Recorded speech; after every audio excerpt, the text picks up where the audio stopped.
پاکستان کی تعمیر نو اور متاثرین کی بحالی کے لیے لگتا ہے کہ دنیا اب پاکستان کے ساتھ باقاعدہ کھڑی ہو رہی ہے۔ جنیوا میں جاری کلائمیٹ ریزیلینس ان پاکستان کے عنوان سے 2 روزہ ڈونرز کانفرنس ہے، جس میں پاکستان کی موسمیاتی تباہی سے بچاؤ کے لیے عالمی مدد پاکستان طلب کر رہا ہے۔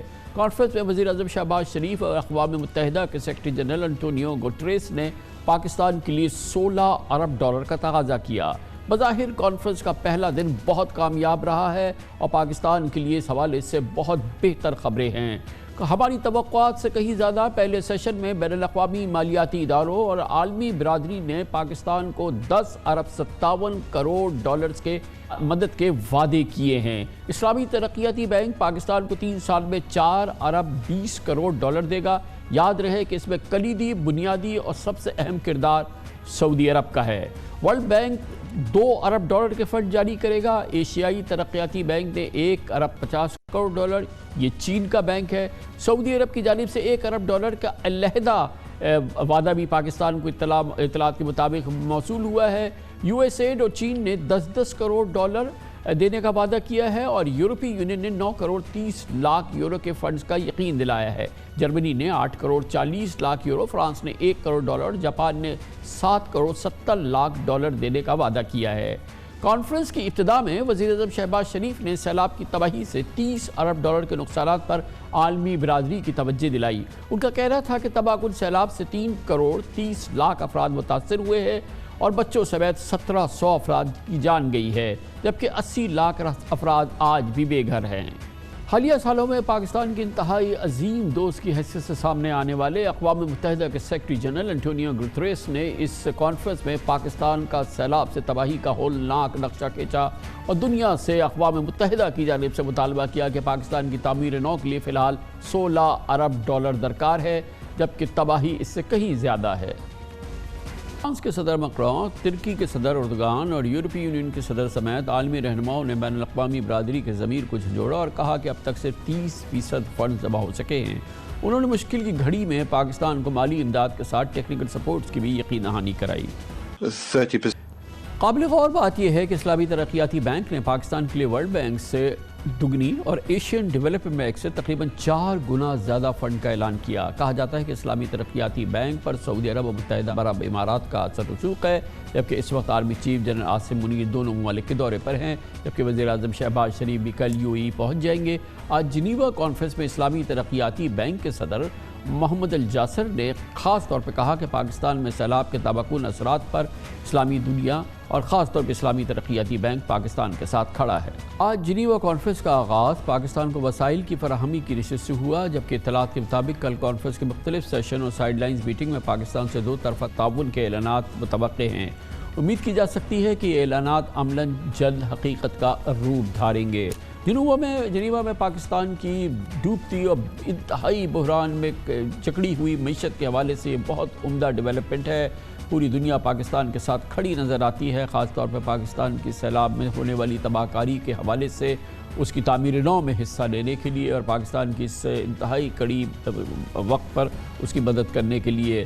اس کی مزید تفصیلات لیتے ہیں آج کی اس کانفرنس میں۔ اب تک کی صورتحال ہمیں بتائیں گے۔ جنیوا میں ہمارے ساتھ موجود ہیں ممتاز سینئر صحافی یونس خان۔ بہت بہت شکریہ خان صاحب۔ یہ فرمائیے گا کہ کافی شاید پاکستان کی توقعات سے بہتر رسپانس رہا ہے، اور کیا ماحول تھا؟ آپ جنیوا میں اس کانفرنس کے دوران موجود تھے، آپ نے کیا دیکھا اور کس قسم کے جذبات تھے وہاں پہ، اور کیا اس حوالے سے تفصیلات آپ نے دیکھی؟ جی کامران صاحب، آج 9 بجے صبح سے ایک کانفرنس شروع ہے اور ابھی تک یہاں پہ مختلف میٹنگ اور سیشن جاری ہے۔ جیسا کہ پاکستانی حکومت نے کہا تھا کہ ہمیں $16 ارب فوراً درکار ہے اگلے 3 سالوں کے لیے، اور اس کی آدھی جو رقم ہے وہ ہم اپنے طور سے کریں گے، لیکن ہمیں آدھی جو رقم ہے جو $8 ارب ہے وہ ہمیں بین الاقوامی برادری سے چاہیے۔ تو اب جو کہ ہم دیکھ رہے ہیں کہ 8 ارب سے بھی زائد تجاوز کر چکی ہے جو امداد کے اعلانات ہوئے ہیں، تو اس حوالے سے جو پاکستانی حکام ہیں وہ انتہائی خوش دکھائی دیتے ہیں، اور ان کا کہنا ہے کہ دنیا کو پاکستان کے حوالے سے، پاکستان کے مسائل کے حوالے سے، سیلاب زدگان کے حوالے سے، ان کے دکھ کے حوالے سے اور پاکستان کے خاص کر سفرکاری کے حوالے سے لوگوں نے ہمارے پہ اعتماد کیا ہے، اور ہمیں $8 ارب سے بھی زائد جو ہے وہ رقم جو ہے وصول ہوئی ہے۔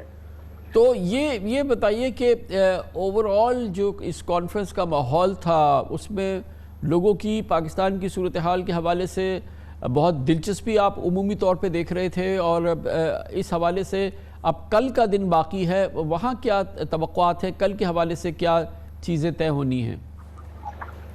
کمران صاحب، آپ کو میں بتاتا چلوں کہ یہ ایونٹ جو ہے صرف ایک ہی دن کا ہے۔ آج کانفرنس ہے اور کل صرف سائٹ ایونٹ ہے، ان کی کچھ ملاقاتیں ہیں IMF کے وفود سے اور UN کے وفود سے، کل ان کی کچھ ملاقاتیں تو ہے، لیکن جو کانفرنس ہے وہ ایک دن کا ہی ہے۔ یہاں پہ ہم نے جو دیکھا ہے کہ سیکرٹری جنرل جو UN ہے اس نے بہت جذباتی تقریر کی ہے، اور اس نے وہاں پہ جو شریک مندوبین تھی، یہاں پہ 40 سے زائد ممالک کے مندوبین نے یہاں پہ اس کانفرنس میں شرکت کی، جبکہ اس کے علاوہ مالیاتی اداروں اور جو ڈونرز، پرائیویٹ ڈونرز کمپنیاں تھی، ان کے بھی لوگ یہاں پہ اس کانفرنس میں شریک تھے۔ یہاں پہ کم سے کم 8 سے 10 جو بین الاقوامی جو صدور ہے انہوں نے آن لائن طریقے سے خطاب کیا اور پاکستان کے ساتھ اپنے مدد کے یقین دہانی کرائی۔ بہت سی یورپین ممالک نے کہا ہے کہ وہ مالی امداد کے ساتھ کیا تکنیکی ماحول طور ہے پر بھی وہاں مدد خالد صاحب فراہم کہ یہ وعدے تو ہو گئے، اس پہ مکمل اس کی روح کے مطابق اور ان تمام وعدوں پہ مکمل عمل درآمد ہو اور اس کو یہ حقیقت کا روپ دھارے، اس پر سب کو اعتماد ہے؟ دیکھیں، اس میں جو بہت سے ہمارے دوست ہیں وہ یہ کہہ رہے ہیں کہ اس میں جو اب ڈیٹیل آنا باقی ہے کہ جو وعدے کی گئے ہیں وہ کس ٹرم اینڈ کنڈیشن پہ کی گئے ہیں۔ جس طرح اسلامک بینک نے جو ہے نا بہت بڑی رقم کا وعدہ تو کیا ہے، لیکن اب اس کے ٹرم اینڈ کنڈیشن آنا باقی ہے، اور کہ کس شرائط پہ کی گئے ہیں، یا یہ قرضہ یا یہ امداد ہے، اس حوالے سے جو تفصیلات ہے وہ آئندہ 24 گھنٹوں میں آئیں گی۔ اور کل جو ملاقاتیں ہونی ہیں، جو کہ دو طرفہ ملاقاتیں ہیں یا جو عالمی اداروں سے ملاقاتیں ہیں، IMF سے ایک ملاقات ہونی ہے اسحاق ڈار صاحب کی، اس کی کوئی خبر ہے آپ کے پاس؟ جی بالکل، آج بھی اسحاق ڈار صاحب کی مختلف IMF کی وفود سے ملاقاتیں ہوئی ہیں، اور کل صبح بھی ان کی جو ہے ملاقاتیں شیڈول ہے۔ اسحاق ڈار صاحب سے ہماری اس حوالے سے بات چیت ہوئی ہے، اور ان کی جو باڈی لینگویج ہے وہ انتہائی مطمئن دکھائی دیتے ہیں، اور ان کا کہنا ہے کہ پاکستان کو جلد اس حوالے سے بھی ایک اچھی خوشخبری سننے کو ملے گی۔ اور دوسری جو دوسرے بین الاقوامی ادارے ہیں، دوست ممالک ہیں، ان سے ملاقاتیں پاکستان کے وفد کے دوسرے لوگ بھی کر رہے ہیں، کیونکہ پاکستان کا بہت بڑا وفد ہے وہاں پہ۔ جی بالکل، یہاں پہ ہمارے جو وفاق کے ساتھ ساتھ صوبائی حکومتوں کے بھی وفود آئے ہوئے ہیں۔ یہ ایک بہت بڑا وفد آیا ہے، اور یہاں پہ جتنی بھی دوست ممالک ہیں، جس میں ترکی ہو گیا، یورپین کے کچھ ممالک ہو گئے، ان کے ساتھ ان کی سائیڈ لائن پہ بہت اہم ملاقاتیں ہوئی ہیں، اور پاکستان نے ان کو کہا ہے کہ یہ 3 سال کے حوالے سے جو ہمیں فوری امداد کی ابھی جو ضرورت ہے، اس میں ہماری وہ جتنی زیادہ ہیلپ کر سکتے ہیں وہ کریں۔